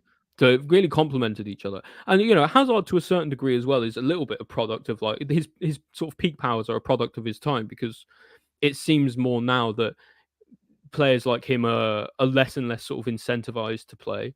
Academies don't produce Hazard. Yeah, academies don't really produce Hazard. You get the odd one every now and then, someone like a Ryan Cherky or someone kind of that ilk. But much more. I don't know his proper history, but he seems like a player that didn't play academy until quite late into his teens. The way he plays, he's street footballer, not an academy footballer. Yeah, and I think Hazard is fairly similar. I know he started his professional career very young, but I don't know. It just seems to me that he could just do things other people couldn't do, man. And he just really, but as a result, people kind of found ways to get that kind of output out of players who maybe necessarily aren't as talented as he is.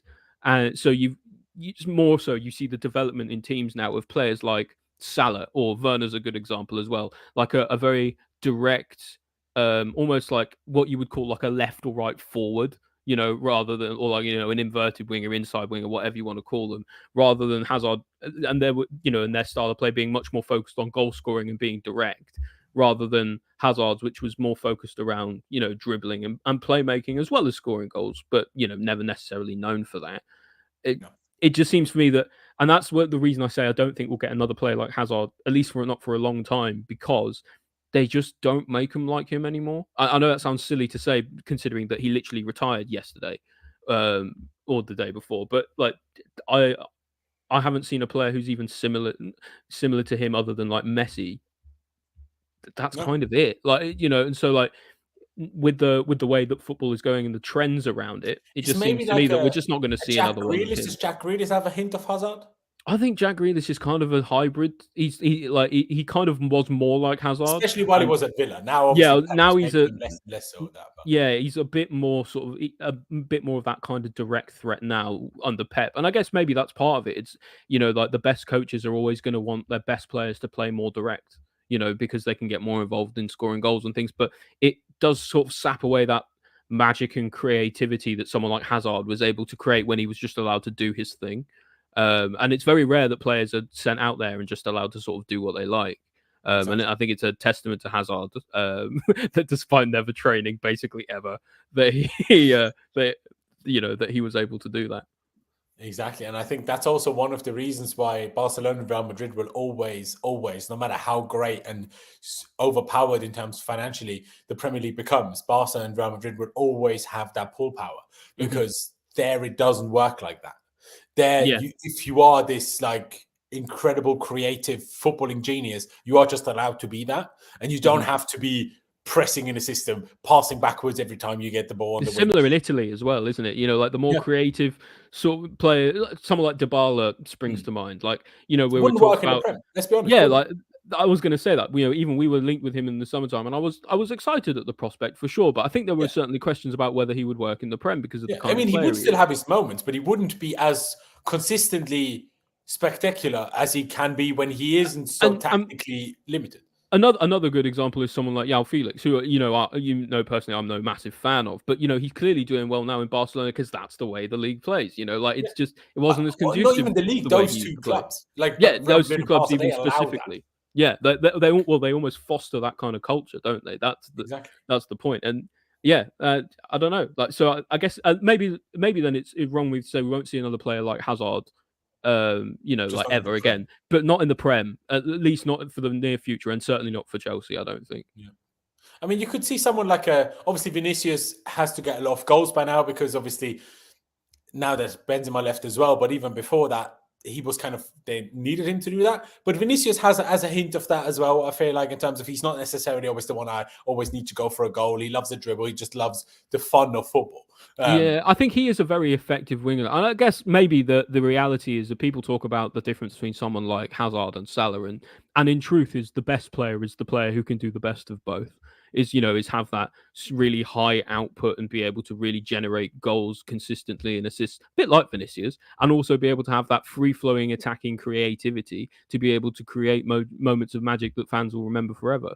And I think that's him as well, to a certain degree, someone like Vinicius Jr. I guess we'll wait and see, how he gets on in his development in total. But I think people like to compare the likes of Salah and Hazard. But really, I mean, like, can you imagine a player who had the best of both? My goodness. Be some player. Exactly. Well, that's what Messi is. Really. And that unfortunately for everyone else, that's what Mykhailo Mudryk is going to become. So exactly that. No, Mudryk just has that the work rate of Ronaldo, so he's going to be the best player ever. Exactly. Yeah, you heard it here first, guys. Exactly. I mean, it's true actually. In a way, I feel like Messi is kind of a hybrid of Hazard and Ronaldo, just more talented, even. Than I guess both, but. I don't know. Messi just managed to have a little bit more hard work. I don't know. I don't think that I don't think there's enough similarities that you can say that Messi is in any way similar to Ronaldo. They kind of just ended up at a similar result, and they just went completely different ways. Yeah, that's what I mean. But in terms of Messi had enough hard work to have the longevity and to hone his incredible God-given talent into a long career, while Hazard had talent, maybe not quite as Messi, but close. But didn't have the discipline and that kind of will in him to make it like that. Well, I do wonder. That's obviously the bit that Ronaldo had more than anyone, the will and the hard work.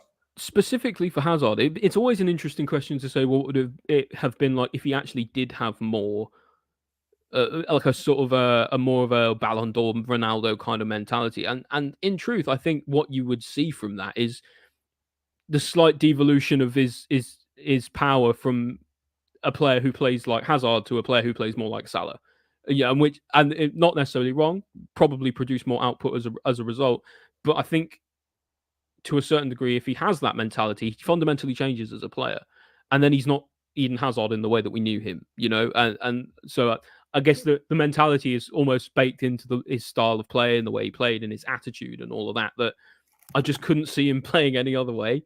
I couldn't see him having the mentality necessarily to win a Ballon d'Or, because he kind of never did. And if he did, I don't think it's almost like if he did, he wouldn't, because he wouldn't have that sort of special talent and penchant for magic moments anymore. Yeah, it's a tough one, obviously, because if he did it to the extreme, like you touched on, then he wouldn't be him. But he could have still done it a bit more. It could have. Yeah, I think that he could have given 10% more. Exactly, easily. Like in terms of better diet, better recovery. Definitely better with the diet. fitness over summers. Do you know what I mean? Like, those are the things that really made it. Like, even when you look through pictures now and you Google Hazard Chelsea, there's pictures where he looks slim and fit as anything. And then there's other pictures where he's like... Tubby. Yeah. And you're like... And the only thing I question is, how were you this good, even though you were this tubby? Like, that's the baffling part, if anything. Like, how could you play against Kyle Walker? It's clear. No, the Hazard's solution was always... Like, how was that even possible? I think partially the thing was the diet. That's what Hazard did. Is he ate enough food. He got a big butt. He got like himself a nice cake on him, and then that gave him his low center of gravity. You know what I mean? It gave him his low center of gravity to be able to let him dribble the way he does. The solution is all in the ass, is what I'm getting at. Well. Yeah, exactly. Yeah, bro, the solution is always in the ass. That's how life goes. But yeah, we've also got terrible news. Albania national team head coach Silvinho, how on earth is he Albania national team coach? But anyway, on Armando Broja's physical condition. As for Broja, I have to give bad news. He was with the team for only 2 days. After consulting with our doctors and Chelsea's, he can't make it. He won't be ready for tomorrow. We have other players to evaluate. Oh, that's fine. He's just not fit enough to start for them. But why not? Because he's not been fit enough to start for us either in Player Full 9. But he started 2 games for us. Yeah, but we all knew he would only do an hour at absolute maximum, and maybe that's what they're looking at here. He could, but at the same time, he's for their next game. So yeah, I don't think this is terrible news. If anything, I think him not playing might be better for his own fitness potentially. I mean, that's one way of looking at it. At the same time, I'm like, if the more game time he gets, the sharper he can get. I agree. I always want our players to play, but I think the last thing you would want is him to. If you think about it the other way, if this was flipped up the other way, if this coach instead said, well, he's not 100%, but we're going to play him and see how he goes, Chelsea fans would be absolutely seething. They'd be like, why are you doing this? They'd be like, he's got a chance of getting injured. He's not 100% fit, and Vic makes a good point that, Jackson, he kind of only started because Jackson, there was no one else really. So I don't know. I don't see this as terrible news personally. A bit annoying for Broja, sure. I'm sure he loves to play for his country, but I don't know. For Chelsea fans, not a big deal. There you go. No, I hear that. I mean, it's still just the way he worded it. It's like, I have to give bad news. He's not ready. I don't know. Maybe he worded it a bit more extreme than it is. What he words it makes it sound like Broja had a setback and he's hurt himself or something. Because when he's saying, he's only been here 2 days and he won't be ready. He's just saying that he's only been here 2 days. So he's not fit enough to necessarily start a game yet. So maybe in the next one. Yeah, maybe. They've got only one qualifier. That's against Czechia actually today. And then they play Bulgaria in a friendly on Tuesday. One last thing I want to bring up before we round this one out, as someone has just kindly reminded us in the chat. Let me just make it so we can all see it properly. Where is it? By Mick, Poch scored against Santos, by the way. Lovely to watch. So we're watching that now. Poch absolutely smashing it bottom corner and being absolutely buzzing about it. I also love that he's celebrating with the goalie coach. But yeah, maybe we should just my gaffer. What a finish. My gaffer, beautiful. Also, Sanchez should be saving that 100%. Yeah, I mean, maybe I know it's in training. Like, I'm not going to in his bad books. Yeah, he's seen what happened to Madueke. He's like, no, I can't save him. Yeah, exactly. Yeah, that's what he's done. He's just, make Poch feel better. Sanchez is just letting all 15 shots he's taken against him. Yeah, exactly. No, I'm sorry, man. I don't know what to do. The gaffer. I don't know what's wrong today. It's just you, bro. Yeah. So Mudryk comes and steps up, blazes it over the bar, and then Madueke comes up and he just dives on his feet. No, not you.